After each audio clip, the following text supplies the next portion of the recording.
সাল্লাল্লাহু আলাইহি সাল্লাম বলছেন, আল কাইয়িসু মান দানা নাফসাহু ওয়া আমিলা লিমা বাদাল মাউত ওয়াল আজিজু মান ইত্তাবা হাওয়াহা ওয়া তামান্না আলাল্লাহ।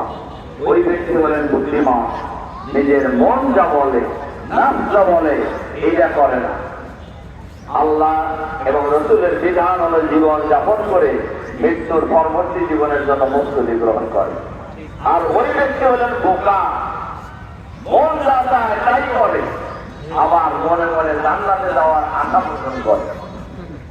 আমরা বোকার দলের লোক হবো না বুদ্ধিমানের দলের লোক হবো? বোকার দলের লোকগুলো বুদ্ধি ভালো মানুষ হয়ে যায়। আমরা সবাই বুদ্ধিমানের দলের অন্তর্ভুক্ত হবো। আমাদের জীবন থাকতে আল্লাহ এবং রাসূলের বিধান আমরা ত্যাগ করবো না, ইনশাআল্লাহ।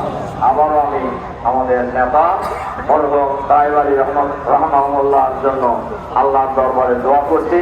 আল্লাহ তাআলা যেন তাকে জান্নাতের সর্বোচ্চ মর্যাদা দান করেন, তার পরিবার পরিজনকে আল্লাহ তাআলা যেন ধৈর্য ধারণ করার তৌফিক দান করেন।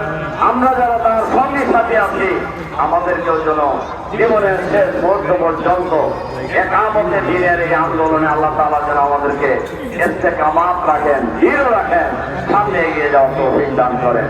এই কয়টা কথা বলে আপনাদের প্রতি আবারও আন্তরিক সালাম এবং মোবারকবাদ জানিয়ে আমার কথাকে শেষ